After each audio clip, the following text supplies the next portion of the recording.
بنی اسرائیل میں ایک شخص تھا جس کی بیوی نہایت حسین تھی، جس پر وہ اسرائیلی فریفتہ تھا۔ چنانچہ جب اس عورت کا انتقال ہو گیا تو اس اسرائیلی شخص کو بڑا دکھ ہوا اور ایک مدت تک وہ اس کی قبر پر بیٹھا روتا رہا۔ اتفاقاً حضرت عیسیٰ علیہ السلام کا ادھر سے گزر ہوا تو انہوں نے اس اسرائیلی کو پریشان حال دیکھ کر اس سے سبب جانا۔ تو جب اسرائیلی نے اپنا واقعہ بیان کیا تو حضرت عیسیٰ علیہ السلام نے دریافت فرمایا، کیا تو چاہتا ہے کہ میں اس کو تیرے لیے زندہ کر دوں؟ اس نے عرض کیا کہ ہاں حضور، میں یہی چاہتا ہوں۔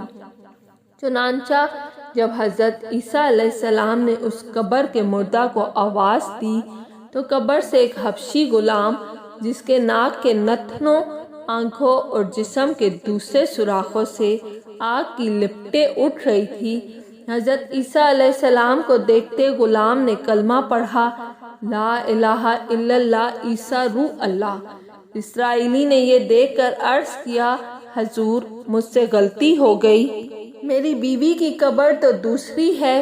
یہ سن کر حضرت عیسیٰ علیہ السلام نے حبشی کو حکم دیا کہ تم اپنی قبر میں واپس ہو جاؤ۔ چنانچہ وہ مردہ ہو کر گر گیا اور اس کی قبر کو مٹی میں چھپا دیا گیا۔ پھر حضرت عیسیٰ علیہ السلام نے اس دوسری قبر کی جانب توجہ فرمائی اور حکم دیا کہ اے صاحب قبر، اللہ کے حکم سے زندہ ہو جا۔ چنانچہ قبر پھٹی اور اس سے ایک عورت سر سے گرد جاڑتی ہوئی باہر آ گئی، جس کو دیکھ کر اسرائیلی بولا کہ یا روح اللہ، میری بیوی یہی ہے۔ پھر حضرت عیسیٰ علیہ السلام کے حکم سے وہ اسرائیلی اپنی بیوی کو ہمراہ لے کر واپس ہونے لگا، مگر عرصے سے جاگا ہوا تھا، اس لیے اس پر نیند کا غلبہ ہو گیا اور اس نے بیوی سے کہا کہ تیری قبر پر گریہ وزاری اور بیداری نے مجھے ہلاک کر دیا ہے، اس لیے میں چاہتا ہوں کہ کچھ دیر آرام کر لوں۔ بیوی کہنے لگی کہ ہاں آپ آرام کر لیجئے۔ چنانچہ وہ اسرائیلی بیوی کے زانوں پر سر رکھ کر سو گیا۔ اتنے میں ایک گھوڑے پر سوار ایک شہزادے کا ادھر سے گزر ہوا جو اپنے زمانے کا یکتا حسین تھا، جس کو دیکھ کر شہزادی اس پر فریفتہ ہو گئی اور اس کا دل قابو میں نہ رہا۔ اس نے سر زانوں سے نیچے رکھا اور فرط محبت و غلبہ عشق سے مجبور ہو کر شہزادے کے سامنے جا کھڑی ہوئی۔ ادھر جیسے ہی شہزادے کی نظر اس پر پڑی، وہ بھی اس کو دیکھ کر اس پر فریفتہ ہو گیا اور عورت کی خواہش پر اس کو اپنے گھوڑے پر بٹھا کر لے گیا۔ چنانچہ اس کے شوہر نے بیدار ہو کر جب اپنی بیوی کو نہ پایا تو نہایت پریشان ہوا اور اس کے ملنے کی تدبیر سوچنے لگا۔ سوچتے سوچتے آخر اس نے نشانے قدم پر چل کر اپنی بیوی کو تلاش کر لیا، جو شہزادے کے پاس پہنچ چکی تھی۔ اس کو دیکھ کر اسرائیلی نے شہزادے سے عرض کیا کہ یہ میری بیوی ہے، آپ اس کو چھوڑ دیجئے۔ ابھی شہزادہ کچھ کہنے بھی نہ پایا تھا کہ اس عورت نے کہا، میں تیری بیوی نہیں بلکہ شہزادے کی لونڈی ہوں۔ یہ سن کر شہزادہ اسرائیلی سے کہنے لگا، مجھ سے میری لونڈی کو لینا چاہتے ہو؟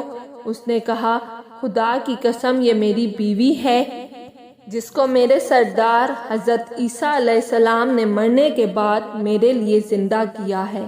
ابھی یہ گفتگو ہو رہی تھی کہ اتفاقاً حضرت عیسیٰ علیہ السلام وہاں تشریف لے آئے، جن کو دیکھ کر اسرائیلی کہنے لگا، یا روح اللہ، کیا یہ میری وہ بیوی نہیں ہے جس کو آپ نے میرے لیے زندہ کیا ہے؟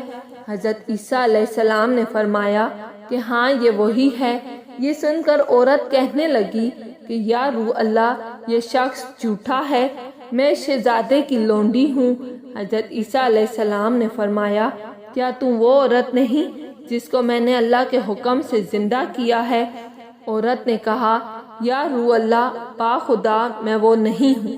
اس کے بعد حضرت عیسیٰ علیہ السلام نے فرمایا، جو جان خدا کے حکم سے میں نے تجھے دی ہے اس کو واپس کر دے۔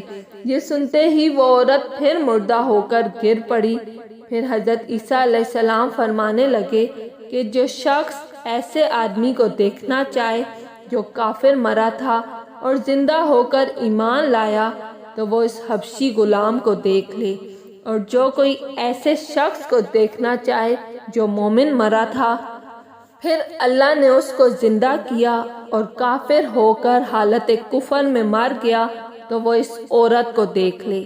اس واقعے کو دیکھ کر اسرائیلی نے قسم کھائی کہ اب کبھی نکاح نہ کروں گا، اور میدانوں کی طرف نکل گیا جہاں اللہ تعالیٰ کی عبادت میں مصروف رہ کر اسے موت آ گئی۔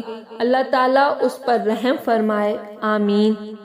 حاصل نبی اور رسول کے اقرار اور انکار کا نتیجہ اس حقائق سے ظاہر ہوتا ہے اور سبق ملتا ہے کہ کامیابی اپنے نبی کی اطاعت و محبت سے ہی مل سکتی ہے۔